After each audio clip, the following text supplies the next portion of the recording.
and welcome to Cookie Lab. I'm Jill. And I'm Chris. And Jill, we are deep into October and cookies abound. So what did you bring us? I was inspired. There is a luxury cookie brand that I have become aware of. Luxury Well, I cookies call it today. that. It is called The Last Crumb, and you can order a box of their special cookies, 1 dozen cookies for $140, which is like $11 a cookie if you do the math, I think. I can't do that math. It's way too much. But that seems like a lot of money. How much for a dozen? $140. Like, I think we're missing out here. Does that include shipping? Probably not. No. I don't know. Another $80 for shipping. You get a glossy black, exciting looking box in the mail. I haven't done it. I've seen it on the internet. I know we have done copycat recipes of crumble cookies, and I thought I would check out this Last Crumb. They had a Halloween box, and it included a cookie they called Get a Grip, which was like a homemade Butterfinger bar, like the opposite of... Get a Grip. It had fingers pointing out of it for Halloween. Oh, that would be fun. It did not. It just looked like a peanut butter cookie. But it said that it contained like a river of chocolate, which I didn't see. I could not. It's too new. There's no enterprising person has made a copycat recipe of this yet. Really? So I thought I would We are the first. No, I just thought I would make Butterfinger cookies. Oh, okay. And there are many recipes for that. And I even thought about making my own Butterfingers, but that was going to be such a messy and not what are Butterfingers made of? Process. So I thought I would tell you about Butterfingers, the history and science of Butterfingers, and the recipe that I made was from our friend Sally's Baking Addiction. We don't even practice this. What do you mean? Like, what are Butterfingers? I thought I'd tell you all about Butterfingers. Yes, I know. We're so professional. With this being Halloween time, I thought I would check out some of the Halloween-inspired flavors. Okay. The Butterfinger bar contains a secret ingredient also featured in the Last Crumb cookie. Do you know what it is? Peanut butter. That's not a secret. That's like practically in the name. Oh. It's cornflakes. Cornflakes? Yes. There are cornflakes in Butterfingers? There were. And there are cornflakes in the Last Crumb cookie. And there are no cornflakes in my cookie. We have made cornflake cookies before. Check out I believe they were Icelandic, maybe? Yeah. Butterfinger was invented by Otto Schnering in 1923. He's also the inventor of the Baby Ruth. These were two very successul candies. I love both of them. Me too.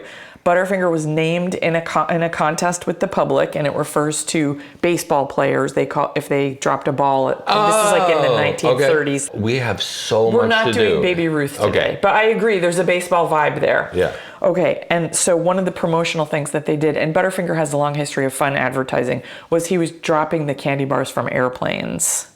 Accidentally? No. On purpose. To make buzz. Was he independent when he made it? Yeah, it was the Curtis Candy Company near Chicago. Okay. Nestle in 1990 bought those two brands. In 1999, it became one of the first things forced out of a market due to genetically modified ingredients. Greenpeace in Germany forced they don't have Butterfinger in Germany anymore. No, because it had GMO, like corn or something. Oh, GMO corn in the cornflakes. Maybe. No whales were killed for this Butterfinger. No. Yeah. But in 2018, Nabisco sold it to Ferrero, which is the maker of Nutella. Okay. So it's now owned by an Italian company, and they completely changed the recipe. It does not have cornflakes, and people are pretty unhappy. Like, it does not taste like it used to. I don't actually eat them that much. I mean, even though I do really like them, they stick in my teeth. I like it. I like them because they get crunchy. They are crispity, crunchy. And then they get sticky. Right, and we'll talk about that a little bit with the science. They couldn't even call the chocolatey coating chocolate. They have to call it chocolatey because it has so little cocoa powder in it. It's chocolatey. One of the things Ferrero did was put a real chocolate coating on it, and people maybe don't even like that. I don't know. It's just been really controversial. One of the things that was really successful for them was using The Simpsons as spokes cartoon. Spokes cartoon.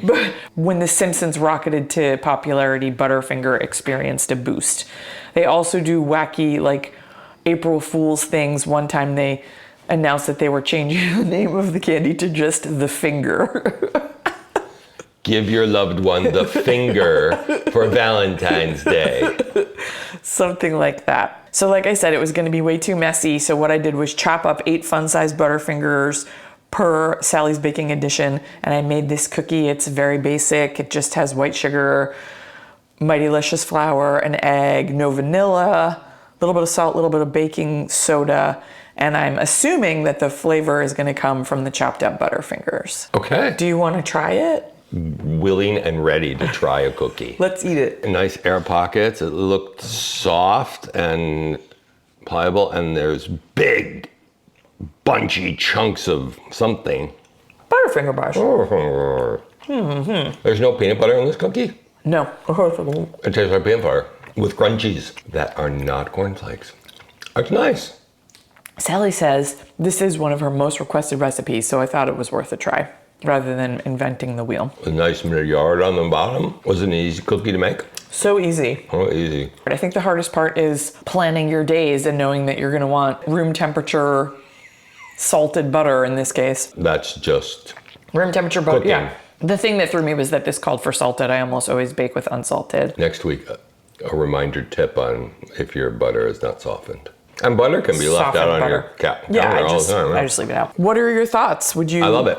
Okay, you'd share this with a friend. You would. No. No. 3.5 paws You got up. some paws up waving. Yeah, wagging. One of the cookies that should be in regular rotation. Certainly if you like Butterfingers. Even if you don't like Butterfingers. Why would you like this cookie if you don't like if you like peanut butter. Okay, yeah. And it's not too chocolatey, as they would say. No.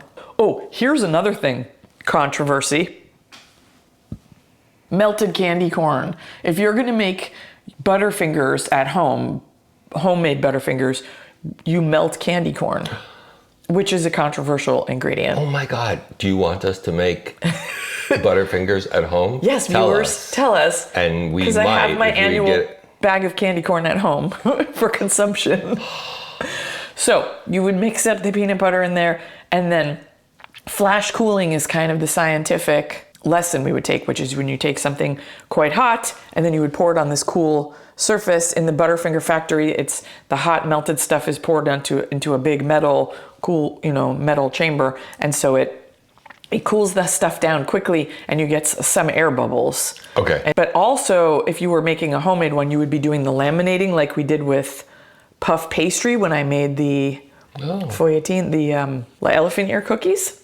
And that seemed like hard because it was going to be hot. Like the puff pastry you can fold and fold and fold because it's refrigerated. But I was just imagining myself working with this hot melted candy corn, peanut butter, and cornflake mixture and trying to fold it on itself over and over again. You wouldn't need like silk pad gloves. Yeah, you would. Yeah. Which I didn't have. So the cooling, it's similar to, I would think, when lava flows out onto, earth temperature land. Lava cookies. Oh, so by taking this hot sticky material and immediately cooling it, the candy turns solid, but in a way that leaves air pockets. It's crystallized. Yes. Sort of like glass. Okay. Which also would break if you dropped it from an airplane, so. Sure. Well, it's enrobed in chocolatey Yeah, so flavor. in the factory, it then goes through a 1/4 mile of metal tunnels before getting a little chocolate shower. Chocolatey. I want a chocolate shower. The peanuts that are used are called runner peanuts. Runner peanuts? And I didn't realize this, but there are 4 or 5 different groups of kinds of peanuts, like Spanish peanuts are used with the red. Yeah, I don't know which ones have the paper, but they're big and they're good for selling a bag of peanuts. Yeah. In the early 1940s, production in Georgia and other peanut growing places was switching to the runner variety. But in the 1970s, there was a new high yield flow runner introduced that just absolutely took over. These runner peanuts that have a higher yield of more disease resistant, and they have the overwhelmingly dominant peanut. It's 100% of peanuts grown in Georgia are runner peanuts. I wonder if they're a GMO peanut. I mean, they could be GMO, but they weren't GMO to start with. They were just a kind of peanut. And then they took off. And there's, running. But I just thought it was interesting that there aren't just peanuts. There are whole different families of peanuts. So this was the 1940s. Peanut butter before then probably tasted completely different. It might have tasted different. Like bananas. Yeah. Yeah, things have changed, and the more things change, the more that we get to eat them on Cookie Lab. And the more people complain about it on social media. And the more people. But not this cookie. No, this is Nobody's going to complain about this cookie. I don't think anyone will complain about this cookie. All right. Yeah. Love it. Thank you, Jill. Thank you, Chris. And we'll see you next week on Cookie Lab. Bye.